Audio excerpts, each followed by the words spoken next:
자, 재개발은 왜 어려운가? 많이 어렵죠, 사실. 사람이 하는 곳이기 때문에, 변수가 많아요. 보통 네, 재개발 같은 경우, 상권이 강한 곳들은 재개발되기가 좀 어렵습니다. 상권이 강한 네, 곳들. 그리고 아파트 거주하시는 분들에 비해서 소득 수준이 낮은 분들이 많기 때문에 네, 추가 분담금 관련해서 상당히 민감하죠. 예, 네, 그래서 오래 그쵸. 걸리죠.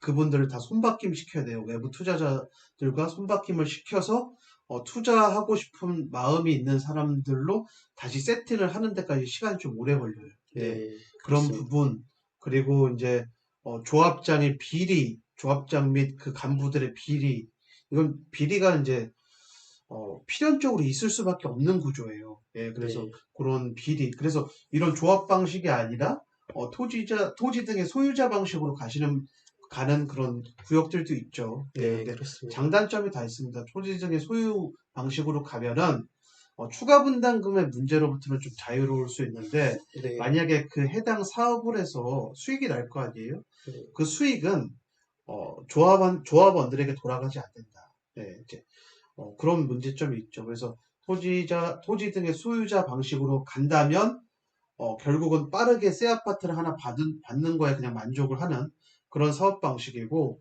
그건 이제 원주민들에게 유리한 방식이죠. 예, 네, 근데 우리 같은 외부 투자자 돈을 벌려고 하는 전업 투자자들에게는 조합 방식이 좋죠. 예, 네, 그래서 그쵸. 네, 조합 방식도 조합 방식 나름인 게 추가 분담금이 완전 폭탄으로 쏟아부어지는 곳에 들어가면 또 안 좋고 네, 그냥 적당한 수준에서 그냥 3억 미만 정도 수준에서 추가 분담금이 나오는 곳이면은 아주 좋은 거죠. 예, 네, 그러면서도 그렇습니다. 빨리 되는 곳. 예, 네, 를 찾아서 들어가는 게 가장 좋죠. 자, 네, 대법원에서 동대문구 제기 4구역 저희가 유튜브로도 여기 촬영을 했고 칼럼으로도 소개를 한 제기 4구역입니다. 경동시장 뒤쪽으로 있는 곳이고 네, 여기를 그때 설명하면서 빨리 될 수밖에 없는 이유라고 하면서 말씀드렸던 게 여기가 난잡한 상권이 많아요. 유흥 상권, 네, 방석집 같은 아주 안 좋은 아이들에게 아주 안 좋은 상권이 많은 곳인데 동대문 구청, 동대문 경찰서, 그리고 교육청이 합심을 해서 유해업소를 없애려고 하는 움직임이 있는데 그 수단으로 재개발을 선택을 한 거죠. 그래서 이러한 유해업소를 없애고 제거하기 위한 수단으로 대기 4구역이라는 재개발을 그리고 그 앞쪽으로 또 가로주택 구역을 또 새로 선정을 해서 둘 다 지금 힐스테이트가 관심을 보이고 있는 그런 곳인데 사실은 여기가 조합 설립이 무효가 됐어요. 잘 진행되다가. 이 스토리가 있죠. 네, 여기 뉴스 기사에 이렇게 표시를 해놨는데, 어, 5분의 4 이상이 동의하여 조합 설립 동의 요건을 갖췄으나 동의서 4장에 비용 분담에 대한 사항이 공란으로 남겨져 있던 것이 문제가 됐다. 근데 이때 좀 타이트했어요, 규정이. 예, 개정 전이어가지고. 어쨌든 뭐 이제 법을 철저하고 아주 엄격하게 해석하면 무효가 맞죠. 네, 내장이 부족했으니까요. 그래서 네, 근데 이때 당시 이게 무효 판결이 날 때쯤에 막 이주한다 뭐 그런 네, 때쯤이었어요. 예. 70%가량 이주가 했었죠. 많은 네, 그렇죠. 70% 정도 네, 이주를 했죠. 그래서 이주한 후에 이런 무효 처분이 나와가지고 한동안 굉장히 오랫동안 이제 사업이 중지가 돼 있죠. 네, 그러다가 이제 최근에 다시 시작을 하죠. 다시 네. 시작을 하는 곳입니다. 진짜 억울할 것 같아. 그 서류는 그러니까 서류 자체에 그 하자가 내장에 있는 그 하자가 이렇게 발생돼 그게 이 비용 분담에 대한 내용이 적혀져 있지 않아서 되었다. 이 조합의 입장에선 굉장히 열이 받고 그러는 거예요. 그래가지고 왜 재개발이 왜 어렵냐? 그냥 재개발 물건 사가지고 내가 그냥 잘 되면 되겠지. 입지가 좋으니까 이렇게 낭만적으로 생각하시다가는 큰일 난다는 거예요. 이런 그 절차상의 하자 문제를 누군가가 꼼꼼하게 따서 이 조합 무너뜨려야겠다 해서 그걸 구청에다 신고를 해버린다?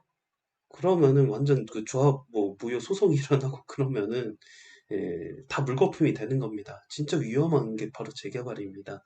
그래서 저희가 항상 재개발 투자하는 회원님들이나 가로주택을 투자하는 회원님들한테는 꼭 조합 총회에 참석하시라고 그렇게 얘기를 하거든요.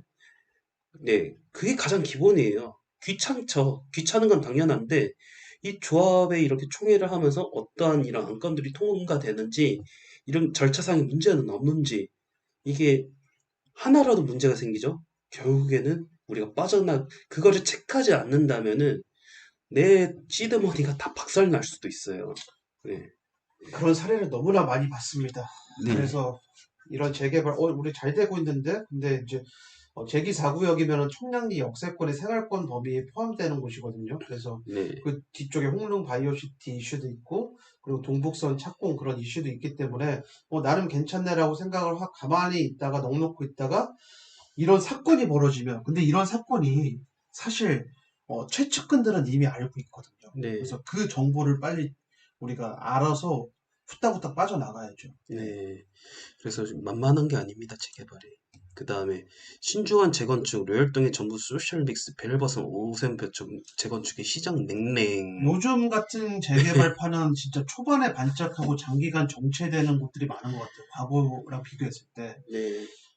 과거에는 재개발역이 됩니다라는 이슈화 몰이 자체가 힘들었지만, 일단 그게 이슈화되고 구역이 지정되면은 네. 그래도 잘 됐거든요. 네, 근데 그렇습니다. 요즘은 초반에 선동하고 단톡방 선동으로 재개발 구역 지정만 됐는데 그게 이제 의미 없이 무너지는 곳들이 많고, 엊그저께 저희가 서집달 카페에 올렸지만, 도봉구에서 현수막을 걸었어요. 도봉구 주택가에서.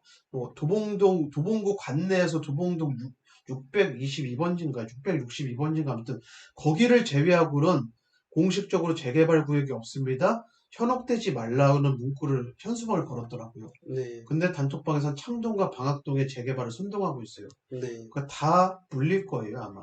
거기 재개발 안 돼요, 절대로. 서울시에서 네. 재개발할 마음이 없고 이미 노후도도 다 무너졌어요. 네. 그리고 상권이 강한 지역이죠. 예, 네. 좀 그렇습니다. 네. 예. 로열동의 전부 소셜믹스, 베일벗은 오세훈표 재건축의 시장 냉랭하다. 요거 같은 경우 아시아 선수촌 아파트도 날벼락을 맞았죠. 예. 네. 얘기를 좀 설명을 드리자면, 강남권 아파트들 지금 오세훈 씨가 서울시장 되면은 다시 재건축 할 거다 하고 해서, 오세훈 씨 당선되기 전에 엄청나게 비싼 가격으로 많이 매수를 했는데, 지금 그게 결국 상투를 잡은 꼴이 됐죠. 토지 거래 허가 구역이 더 강화되고, 그리고 아시아 선촌, 그리고 음마아파트, 잠실주공 5단지는 일곱 번째가 여덟 번째 반려 처분을 오세훈 씨가 또 했고, 그리고 저기 아시아 선수촌 아파트는 완전 임대 아파트화 시킨다고 했죠. 그래서 여기랑 가까운 쪽은 노인 가구를 위한 임대 아파트로 조성을 하고, 그러니까 로열동 로열층을 원 조합원들에게 주지 않겠다. 그래서 아주 입지가 좋은 곳들은 사회적 약자를 위한 곳으로 만들어 놓겠다. 네. 그리고 원 조합원도 일반 임대인들과 함께 섞어서 살아라.